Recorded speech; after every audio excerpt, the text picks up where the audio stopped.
Can you feel it? A strange hum beneath the noise of our modern world, a question mark hanging in the silent spaces between heartbeats. You've been told a story your entire life, a simple, elegant story of a beginning. A garden, a man made from dust, a single act of creation.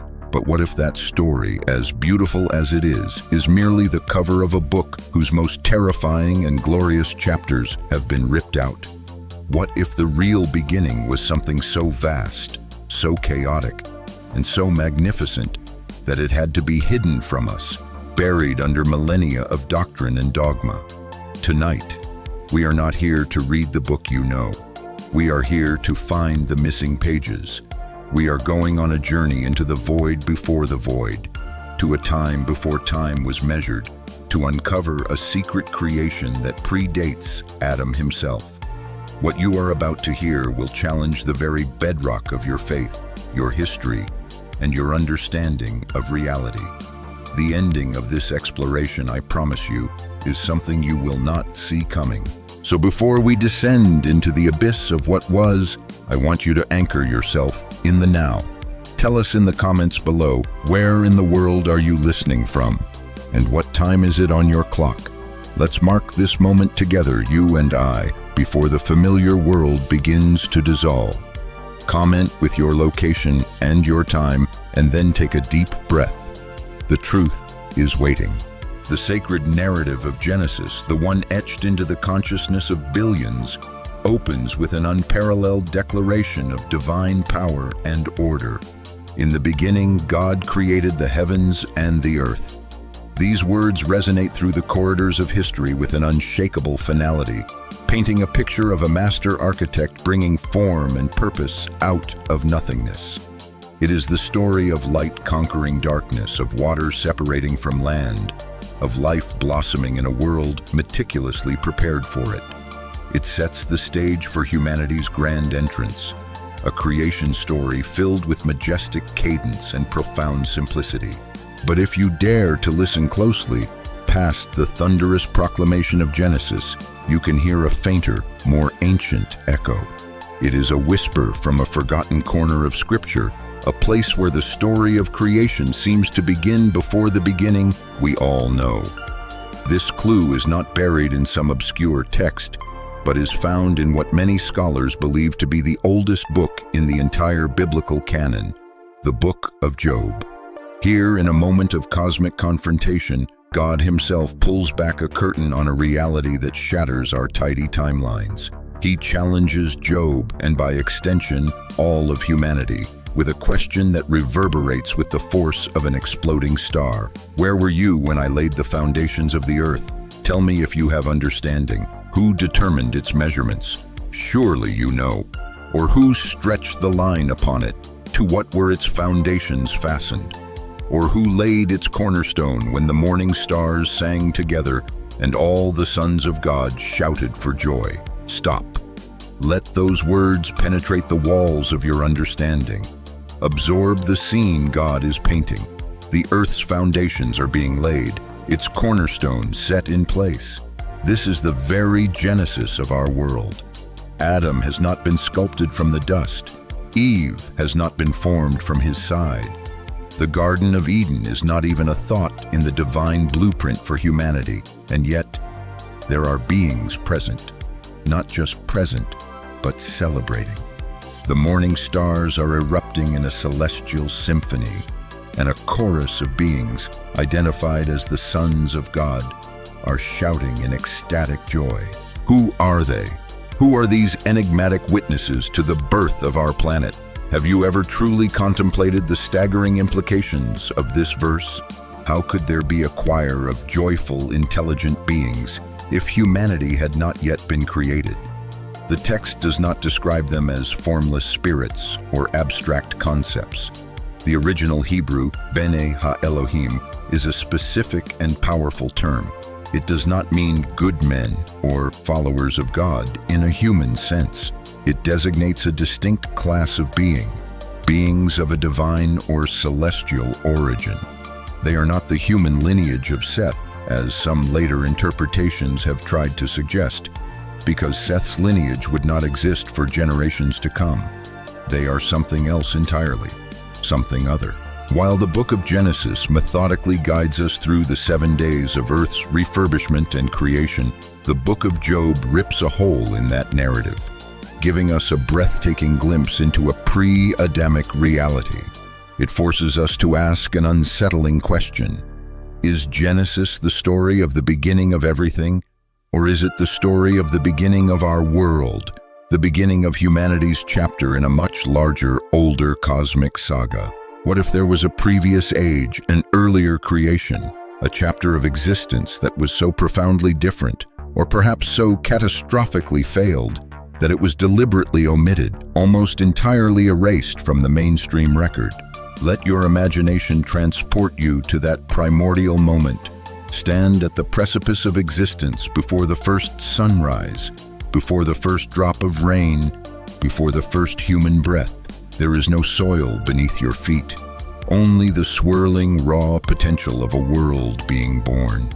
And all around you, the darkness is pierced by the song of nascent stars and the thunderous, joyful acclamation of these celestial beings, the sons of God, as they watch the Creator's grand design unfold. What would it feel like to be a part of that audience, to witness the universe being woven into existence? And more importantly, why is their story shrouded in such mystery? Why does Genesis, the book of beginnings, remain so conspicuously silent about these first witnesses? Could it be that these sons of God were not merely passive spectators, but active participants in an ancient divine hierarchy? Were they the original inhabitants of a celestial kingdom, an initial order of intelligent life, assigned to roles and purposes so far beyond our current comprehension that they defy simple categorization? Some of the most ancient and controversial texts, writings that were deliberately excluded from our modern Bible for being too revealing or too dangerous, speak of them not as myths, but as the first creation, a creation that existed long before Adam, a creation that, for reasons we are only now beginning to uncover, experienced a catastrophic fall or was intentionally hidden from view. And here we take our first tentative step across the threshold of orthodoxy, into the realm of sacred mystery. We are entering a territory that Scripture alludes to but refuses to fully illuminate, a domain where only the bravest souls dare to ask the forbidden questions. What if the true story of creation doesn't begin with a man made of earth, but with something far older, something born of light, and something that God, for a time, chose to conceal? The quest to understand this hidden creation leads us to a text so potent, so filled with explosive revelations, that it has been a source of fascination and fear for millennia. It is a book once held in the highest regard by early Jewish and Christian communities, quoted by the apostles, and yet ultimately cast out from the canonical scriptures. This is the Book of Enoch. Within its weathered pages, we find not a myth, but a detailed first-hand account of a pre-Diluvian world teeming with celestial beings known as the Watchers. These were not angels in the gentle cherubic sense we imagine today. They were a high-ranking order of the sons of God, commissioned by the Most High not to rule or interfere, but to stand as silent guardians, observing the nascent steps of mankind. Yet their commission was tragically broken. They did far more than watch. They crossed a divine boundary, a line drawn by God Himself, and in doing so, they unleashed a torrent of consequences that would forever alter the destiny of both heaven and earth. Enoch describes how 200 of these powerful beings, led by figures named Shemyaza and Azazel, descended from their heavenly station to the summit of Mount Hermon. They were captivated, it says, by the beauty of human women, the daughters of men. This is the very event that Genesis 6 hints at in its brief, cryptic passage. The sons of God saw that the daughters of men were beautiful, and they took as their wives any they chose. But Enoch provides the terrifying, unabridged story. Their descent was not just a physical act, It was a spiritual rebellion. They swore an oath, binding themselves to a shared transgression, and then they mingled with humanity. But their crime was not merely lust. They came bearing gifts, forbidden gifts. They shared sacred knowledge, divine secrets that humanity was not yet ready to receive. Azazel, Enoch tells us, taught men the art of war, how to forge swords, shields, and breastplates. He taught women the art of deception, the use of cosmetics, dyes, and enchantments to beautify the body and ensnare the soul. They revealed the secrets of astrology, the cutting of roots for magical purposes, and the interpretation of signs, knowledge that belonged in the celestial realm, not the terrestrial one. What was their motive? Was it compassion for a struggling humanity? Was it arrogant pride, a belief that they could improve upon God's design? Or was it a more sinister desire to reshape creation in their own image?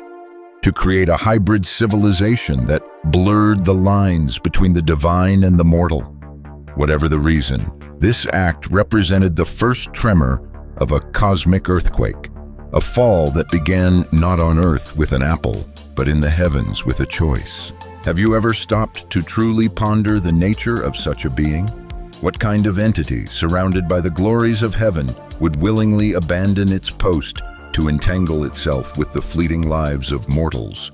What temptation could be so powerful as to make them risk the wrath of the Almighty? And if they truly imparted this forbidden wisdom, what catastrophic price did humanity pay for this premature enlightenment? The punishment, as described by Enoch, was swift and eternal. The rebellious watchers were captured by archangels, bound in chains of darkness and cast into a desolate abyss, a spiritual prison forged by divine judgment, where they would await the final day. Their story is not just a cautionary tale about disobedience. It is a story of origin. It confirms the existence of an ancient, glorious, celestial order that predates Adam, an order that was shattered by its own choices. The mystery deepens with one of the greatest archaeological discoveries of all time, the Dead Sea Scrolls. Hidden away in the caves of Qumran for nearly 2,000 years, these ancient texts, preserved by a devout Jewish sect, have revealed another crucial piece of this forgotten puzzle. Among the scrolls, texts like "The War of the Sons of Light against the Sons of Darkness" describe a universe defined by a cosmic struggle.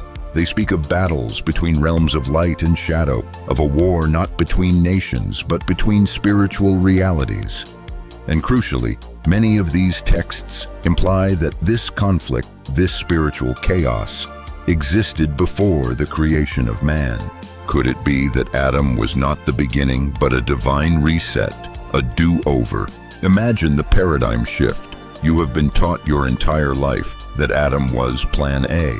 But what if he was plan B? What if he was the divine correction, a second attempt at creating a being in God's image after the first creation? The glorious and powerful order of the sons of God had collapsed into rebellion and ruin. If that is the case, then the fundamental question we must ask is not simply why the sons of God fell, but what were they before they fell? What was their original purpose, their intended glory? Because the answer might reveal that what we call creation in the book of Genesis is not the beginning of the story at all. Perhaps it is a recovery mission, a divine effort to restore order and bring forth new life from the ashes of a catastrophic spiritual war that rewrote the very hierarchy of heaven and forced God to begin again. This time, not with beings of pure light, but with a new kind of being, one fashioned from the humble dust of the earth, infused with a divine breath. And if that is the unvarnished truth, where does that place you, a descendant of that dust, in this cosmic drama? An unnerving silence permeates the biblical narrative, a quiet so profound it speaks with more volume than the written words themselves. When the sons of God make their rare appearances in the pages of Scripture, they materialize without introduction, without a lineage, without any backstory. In Job, one moment they are not there, and the next, They are shouting for joy at the dawn of creation. In Genesis, they descend as if from nowhere, their presence assumed but never explained. Their origin is a carefully guarded secret. Who were they, truly? And why does the Bible, a book obsessed with genealogies and origins, deliberately avoid telling us their story? To pierce this veil of silence, we must embark on a journey beyond the surface-level reading of chapter and verse. We must delve into the ancient intersections of scripture, mythology, and the esoteric traditions that the early rabbis and church fathers both studied and suppressed. It is here, in the shadows of orthodoxy, that the competing identities of these beings begin to emerge. The most widely held belief among ancient Jewish sages and the earliest Christian scholars was that the sons of God were, in fact, angels. But we must immediately discard our modern, sanitized image of angels. These were not the gentle, winged messengers of greeting cards, nor were they mere couriers flitting between heaven and earth. The beings described in these ancient contexts were of a far higher order.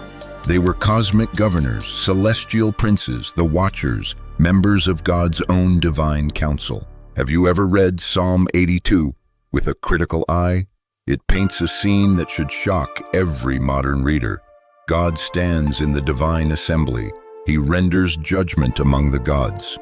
Who are these gods, Elohim, over whom the one true God presides? Could this be the very assembly of the sons of God, the celestial court where cosmic matters are decided? The text continues with God rebuking these lesser divine beings for their unjust rule. This isn't a metaphor. It's a depiction of a heavenly hierarchy, a bureaucracy of divine authority.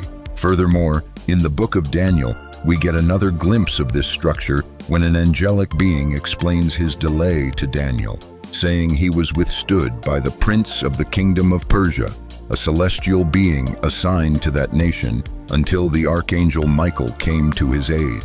This implies a world order where powerful, non-human beings are tasked not just with delivering messages, but with overseeing the destinies of entire empires. But if they were angels, even of this high rank, a critical contradiction arises. True angels, in their unfallen state, are defined by their perfect obedience, their unwavering service to the will of the Most High. Yet the sons of God, as described in Genesis and detailed in the book of Enoch, acted with a terrifying degree of autonomy. They chose.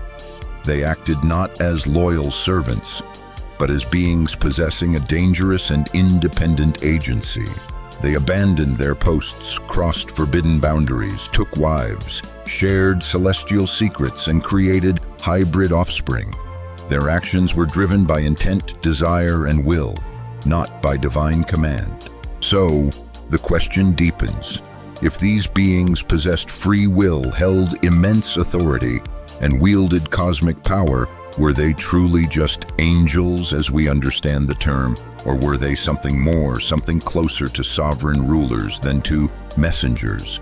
Could their original function have been to co-govern creation itself under the authority of God? And if they once held such a lofty position, what unimaginable glory did they forfeit when they fell? Try to place yourself in their celestial shoes for a moment. You hold the keys to ancient knowledge. You have witnessed the birth of worlds. You walk the corridors of heaven itself. And then you surrender it all for a single decision, a single descent into the realm of flesh and time. Would you have made a different choice? Or would the allure of the human experiment, the raw, unfolding story below, have been too powerful to resist? It is here that the mystery tightens, focusing not just on what they did, but why they did it. And in understanding the nature of their fall, we might just uncover a forgotten chapter of our own origin. Yet as we pull the veil back further, we encounter a second theory, one that is even more profound, more mystical, and more daring in its implications. What if the sons of God were not angels at all? What if they were something else entirely? Pre-existent souls. Not human souls in the way we think of them, but primordial sparks of consciousness, original echoes of God's own breath that existed in a spiritual state before the foundations of the physical world were ever laid. This is a concept that resonates deeply within the ancient teachings of Jewish mysticism, particularly the Kabbalah. In these sacred and esoteric texts, we find the idea of souls that do not originate from the dust of the earth, but flow or emanate from the very being of God, from the Sephirot, which are like ripples of divine light spreading out from the infinite source, the Ein Sof. According to these traditions, these souls were not created in time, but before time. They were not made of matter, but of pure divine essence. Some of these luminous primordial souls remained in the upper realms, in perfect harmony with the Creator. But others fell. They were exiled. In a cosmic event known as the shattering of the vessels, these souls were scattered like fragments of a broken mirror, shards of their original glory descending into the fractured, imperfect vessel of the material creation we now inhabit. Can you feel the immense weight of that possibility? The idea that before our world was shaped and filled, before Adam ever drew his first breath, there were already souls in existence, watching, choosing, and in some cases falling. Does this concept resonate within your own spirit, in that quiet place that feels older than your body? It casts a new and profound light on one of the most mysterious verses in the Bible. In the book of Jeremiah, God speaks to the prophet saying, "Before I formed you in the womb, I knew you." We often read this as a beautiful expression of God's foreknowledge. But what if it is something more literal? What if God was unveiling a forgotten truth, that your essential self, your soul, had an existence long before your physical body was ever conceived? What if that feeling of homesickness for a place you've never been is not a fantasy, but a memory? In this mystical interpretation, Adam was not the first soul created, but the first soul to be placed into a new kind of vessel, a physical body of dust and breath. He was the tikkun, the divine correction or repair for a cosmos that had already been damaged by the fall of these pre-existent souls. The world we know and the human race as we understand it might not be God's first draft, but his second movement, not a beginning from scratch, but a divine response to a pre-existing spiritual catastrophe. In this telling, the sons of God were neither rebellious angels nor celestial governors. They were our predecessors. They were ancient, radiant souls, once clothed in pure light, who are now either hidden within the cycles of flesh and reincarnation, or have been swallowed by the realm of shadow. Could it be that some of these ancient souls walk among us even now, completely unaware of who or what they once were? Could you, the listener, be one of them? Have you ever felt a profound sense of not belonging to this world, as if your soul remembers a different reality that your conscious mind cannot recall? What if your very existence, your deep spiritual yearnings, are a clue to your true origin? A sign that you were once part of something eternal, something that broke, and now something that is being called to remember and to rise again. This theory does more than simply explain the identity of the sons of God. It completely reframes the human story. It suggests that you are not just a body trying to become spiritual, but a spirit that has forgotten itself, now learning to remember. And in that act of remembering, the veil between worlds begins to tear. But it has not torn completely. Not yet. For to truly uncover what was lost before the dawn of our time, we must venture deeper still into a theory that strikes at the very heart of Genesis itself. For those with the courage to peer even deeper into the hidden architecture of Scripture, a third theory emerges. This one is so audacious, so structurally radical that it challenges the very sequence of the Genesis creation account as it has been taught for centuries. It is known as the gap theory, or the ruin reconstruction theory. And once you have heard it, you may never be able to read the first two verses of the Bible in the same way again. Genesis 1:1 declares with resounding majesty, In the beginning, God created the heavens and the earth. It is a statement of a perfect, finished act.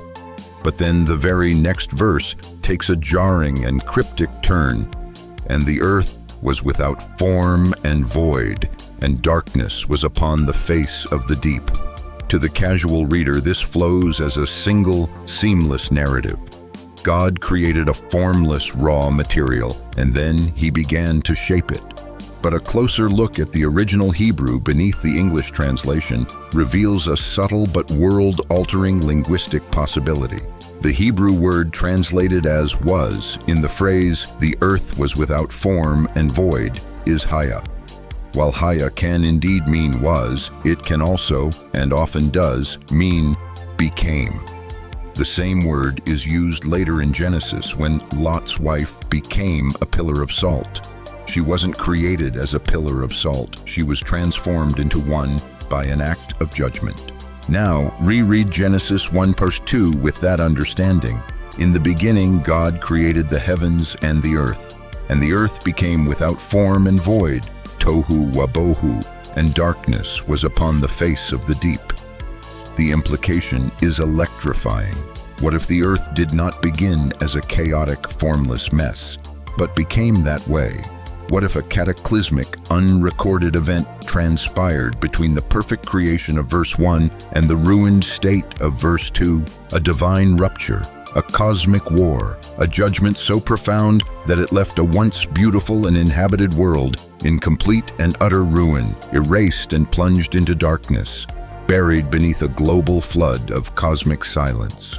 This is not mere speculation born from a single word.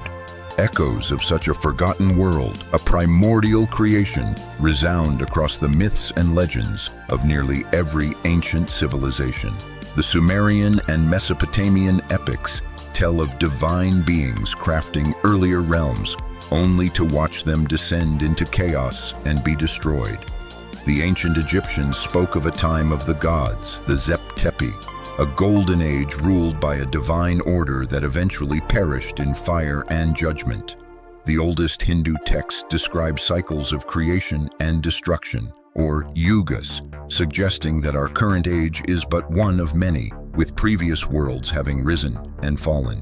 These stories, separated by vast gulfs of geography and culture, all share a chillingly similar theme: a first creation, now lost to a great destruction. Could the sons of God have been the rulers, the inhabitants, or the caretakers of that forgotten world? A pre-Adamic earth, older than our history, meticulously structured, spiritually advanced, perhaps even radiant with a light we can no longer see. A world that fell so deeply into rebellion, corruption, or ruin that it had to be completely wiped clean, its history expunged. Imagine a world crafted in unparalleled beauty, governed by beings of celestial intelligence. Now, imagine watching that world collapse into chaos and darkness. If you were one of them, one of those sons of God who survived that cataclysm, would you remember? Would the deep grief of that cosmic fall still echo in the very fabric of your being? This theory suggests that the chaos described in Genesis 1:2 is not the starting point of creation, but the aftermath of a divine judgment. This would make the 7-day creation account not a creation from nothing, ex nihilo, but a recreation, a restoration of a planet that had been laid waste. Adam, in this scenario, is definitively not the first intelligent being, but the first man of a new beginning, the seed of a divine reboot, a holy restoration project launched upon the ruins of an unspeakable fall. And if this is true, then we are haunted by a cascade of new questions. What exactly was lost in that pre-Adamic world? Who remembers it? And why does Scripture veil it in such profound silence? Could it be that the very reason God chose to form the new man, Adam, from the humble dust of the ground was because the previous creation, a creation of light, had already fallen? And if you, even now, feel an inexplicable pull towards mysteries that seem older than time, if your soul resonates with the idea of forgotten realms, If you are plagued by strange dreams or a deep, nameless yearning for a lost home, you must ask yourself a terrifyingly personal question. Are you simply a descendant of Adam, part of the recovery? Or do you somehow carry a faint cellular memory of what came before? The sons of God, once radiant witnesses to the dawn of creation, did far more than just observe from their heavenly station. Some became guardians of secrets never intended for mortal minds. Others became willing agents of cosmic disruption, handing down divine technologies and truths that fractured the very foundation of heaven's order.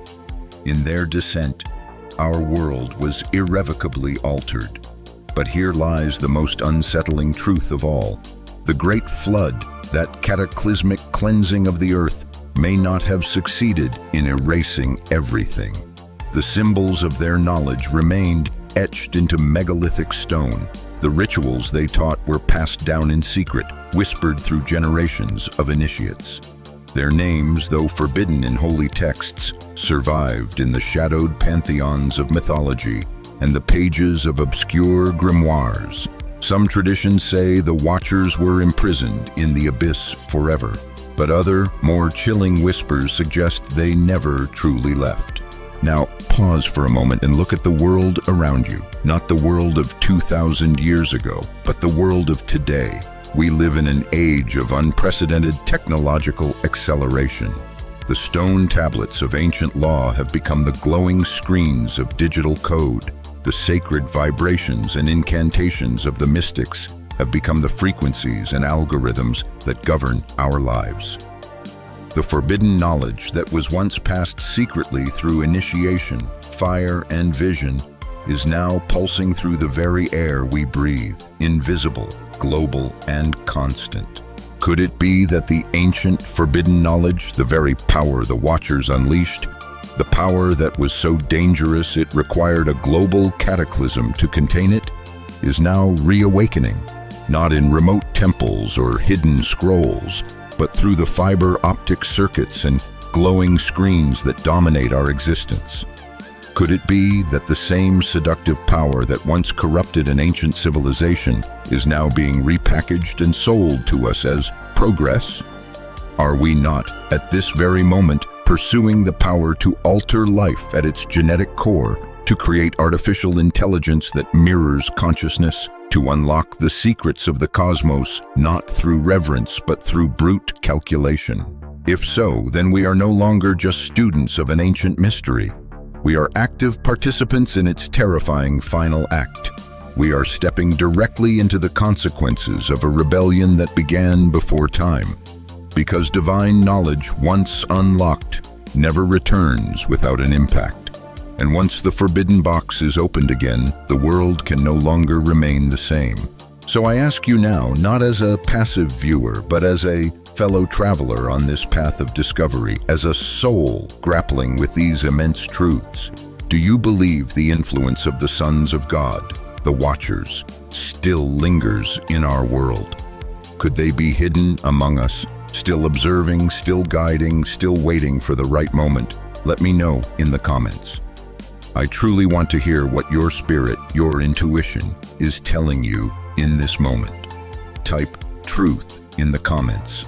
If something inside of you has been awakened during this journey, if an ancient memory has been stirred, if a new and profound question has been born in your heart, and if you have felt the undeniable weight of these revelations pressing deep into your soul, do not let this be the end of your search.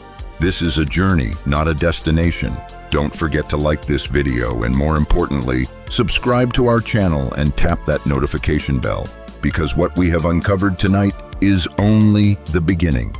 The next revelation may be even more shocking than what has been shared so far. The powerful have always tried to bury the truth. They have tried to silence the questions and erase the history, but the truth was never lost. It was only hidden. And now, for those who have eyes to see and ears to hear, it is finally being brought into the light.